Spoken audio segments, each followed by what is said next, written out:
Alright you guys, welcome back to my second video. This is the, as I like to call it, the Skar Audio Tower. See, I have two of them here because this one is the first one I built, which was too big and I needed to be portable. And this is the second one, which turned out really good. I like this one a lot. Size is perfect, exactly what I needed it for. Let's see, this one right here is about 30 inches tall, 16 across, and in depth 11 inches. This one I believe is 24 3/4 inches tall, 14 across and 10 inches in depth. I've also added little feet on it, wheels in the back.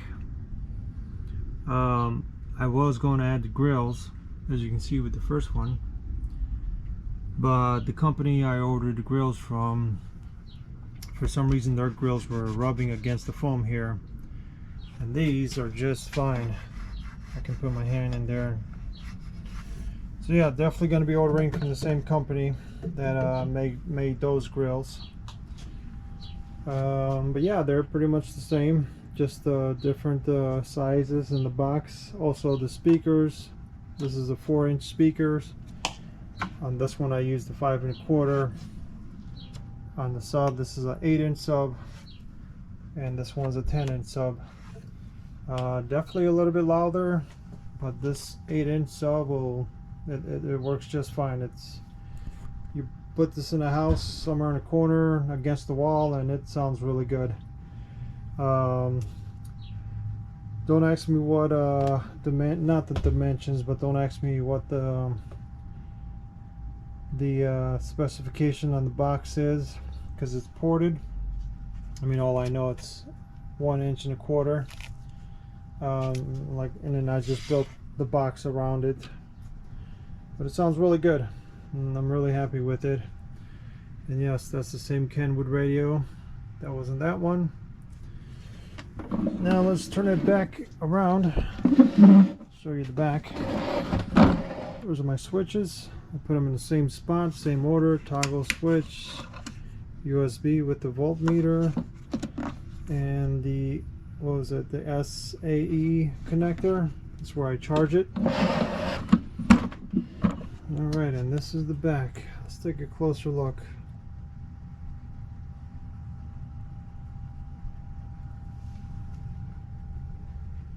And there's my sub. Still got it hooked up at 8 ohms. And the reason for that is because I don't want to drown out the battery, so I'm trying to pull out as minimum from the amp. And it still sounds really good. Yeah, there's my radio. It's also got a AM/FM antenna mounted it right there on top. See there, you can see all the switches. And here's my block terminal. Now this is going to be a little bit hard to explain, especially for those that don't know electronics. But let's start off with the SAE connector. I got these two wires are coming from it, and then they feed these two. For the ground, I put a jumper to feed this row.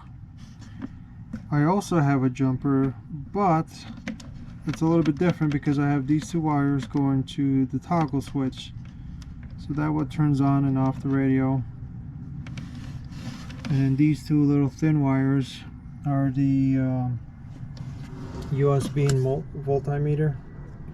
Let's see if you can see the letters on that. So this lights up how many volts the battery has. And then when you turn on the toggle switch, there's a light. And then that's what the connector looks like for the SAE. I think I'm pronouncing that correctly. So yeah, these two, red and black, USB multimeter, this jumper that feeds this row. Over here it connects to the battery that sits in here, and then up here, you know, back to the connector, the SAE connector. This one right here goes to the toggle switch because it's an LED, so it needs the ground to light up the little LED. And then the these two positive, when you're turning around, lights up the LED. And then let's see, back to the positive side. So yeah, so the power comes in over here, and then this goes to the battery. Hold on. No, wait. No, that goes directly to the radio. It goes to the yellow wire because it's a constant. You always want the yellow wire to be constant. And this is where the toggle switch is hooked up to when you put it on the on position. This is the red. This is the back of the car radio. And then down here on the first terminal, by the way, these two guys back here, these two wires and what goes up to the toggle switch, these two. And on this side I got the fuse that connects to the battery that's mounted here. This is what the fuse looks like. I went with a 10 amp fuse.